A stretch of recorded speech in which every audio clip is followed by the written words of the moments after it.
কৃষ্ণ মধুর নাম জপরে অবিরাম, শান্তি পাবি রে মনন্তরে। নমস্কার, প্রশান্ত দাস পেজের আরেকটি ভিডিওতে সবাইকে জানাই স্বাগত। একটা দিন খুব সুন্দর এবং নিরিবিলি পরিবেশে কাটাবো বলে চলে এসেছিলাম মায়াপুর ইস্কন মন্দির। তো কাটোয়া লোকাল ধরে প্রথমেই বিষ্ণুপ্রিয়া হল্ট, তারপর সেখান থেকে নেমে অটোতে করে চলে এলাম মায়াপুর। ঘাট পেরিয়েই প্রথমেই দর্শন করলাম, এখানে কীর্তন হচ্ছিল, সেই কীর্তনটা আগে একটু দেখে নিলাম। তারপর ধীরে ধীরে এগিয়ে যাচ্ছি একদম মায়াপুর ইস্কনের মন্দিরের দিকে। চলুন যাওয়া যাক। যেতে যেতে এই দোকানপাটগুলো দেখলাম, যেখান থেকে অনেক জামা কাপড় বা পুজোর বিভিন্ন সামগ্রিক আপনারা কিনতে পারবেন। তারপর অবশেষে আমি চলে এসেছি কিন্তু একদম মেন মন্দিরের সামনে। এটা হলো মন্দিরের প্রবেশপথ বা গেট। এখান থেকে আমি ভিতরে ঢুকছি। অসম্ভব ভিড় ছিল। ভিডিওটা দিতে যেহেতু আমার আরেকটু দেরিই হয়ে গেল, কারণ আমি গিয়েছিলাম প্রায় শীতকালের একদম শেষের দিকে। তো যাই হোক, গিয়ে তো দেখলাম কাজ কিন্তু এখনও চলছে, কাজ এখনও কিন্তু পুরোপুরি শেষ হয়নি। তো যাই হোক, অবশ্যই আমার আসতে একটু লেটও হয়ে গিয়েছিল, তাই প্রথমেই যে কাজটা সেরে নিয়েছিলাম, মন্দিরের ভিতরে প্রবেশ করার আগে এই যে কুপন কেটে নিয়েছিলাম দুপুরবেলার ভোগ প্রসাদটা গ্রহণ করবো বলে। আরেকটু দেরি হলে কিন্তু আর পাওয়া যেত না।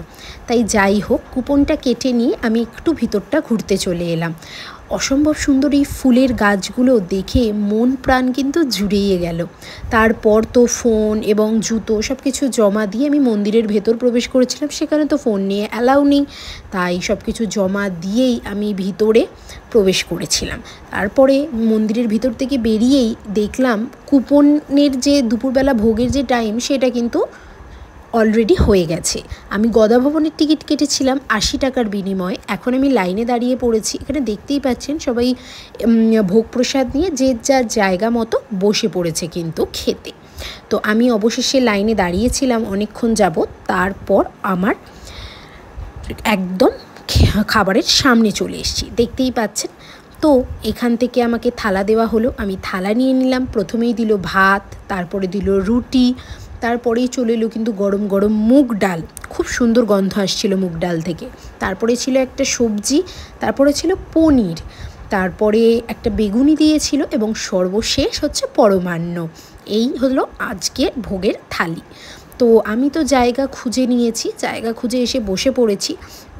তো আমার পরিবারের যারা সবাই গিয়েছিল একসাথে, তারা কিন্তু একে একে খাবার নিতে লাইনে দাঁড়িয়ে পড়েছে। আমি একটু প্রথম দিকে চলে এসেছিলাম, তাই আমারটা হয়ে গেছে। তারপর আমি জল নিতে এসেছিলাম, কারণ পাশেই ওখানে জলও রাখা ছিল। তো বাড়ির সবাই যেহেতু লাইনে দাঁড়িয়ে খাবার নিচ্ছিল, তাই সেটাও ভাবলাম একটু দেখিয়ে দিই। যাই হোক, তো এরপর এই যে গদা ভবনের ভিতরে বসার যে খাবার নিয়ে যে বসে খাবে, এইটা কিন্তু প্রায় একবারে 1000 লোক বসে খেতে পারবে, এত বড় জায়গা ভিতরে।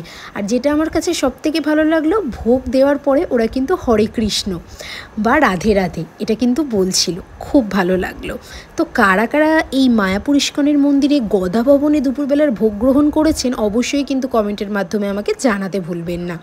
ভোগ গ্রহণ করার পর আমি আরেকটু মন্দিরগুলো সব কিছু ঘুরে দেখছিলাম, কারণ যেহেতু আমার কাছে টাইম ছিল, আমি থাকিনি, চলেই এসছিলাম। কারণ আমি সকাল সকাল গিয়েছিলাম, ট্রেনটা একটু লেট করেছিল বলে পৌঁছতে লেট হয়েছিল। যাই হোক, সেটা তো পরের কথা।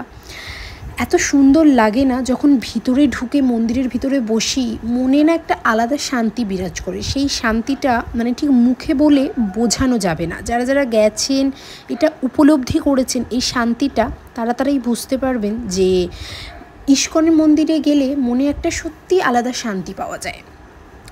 তো যাই হোক, সেই দিন যেদিন আমি গিয়েছিলাম প্রচুর ভিড় ছিল, দেখতেই পাচ্ছেন।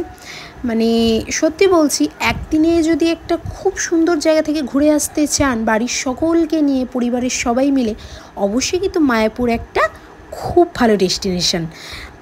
তাড়াতাড়ি করে ঘুরে চলে আসুন যারা যারা এখনও পর্যন্ত যাননি। তো এইখানে যে প্রথমেই শুরুতে দেখিয়েছিলাম এই ফুল গাছগুলো, এত সুন্দর সুন্দর কালারিং ফুল হয়েছে না, মন প্রাণ আপনার এমনি জুড়িয়ে যাবে এই ফুলগুলো দেখে। তো এবারে একটু হাঁটতে হাঁটতে ভেতর দিকেই যাচ্ছিলাম, সেখানে না একটা মেলা বসেছিল। তো সেইখানে মানে আলাদা আলাদা জায়গায় ঠাকুরের পুরো দৃশ্যগুলো দেখানো হয়েছে, যেখানে জটায়ু ছিল, মানে পুরো মানে ভগবানের যে গোলক যেটা, সেই গোলকটাকে কিন্তু পুরোটাই এখানে তুলে ধরা হয়েছিল।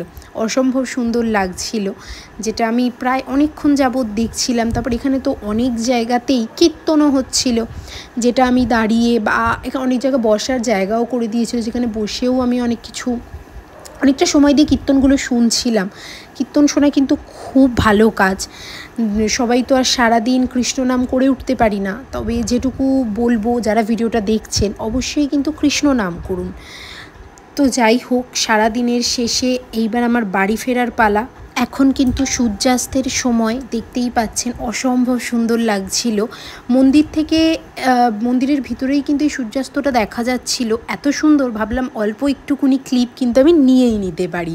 তো যাই হোক, আবার কবে আসতে পারবো তার তো ঠিক নেই। যতটা সময় আছি মনের একটা আলাদাই শান্তি। যারা ভিডিওটা দেখছেন কমেন্টে কিন্তু হরে কৃষ্ণ অবশ্যই লিখে দিয়ে যাবেন।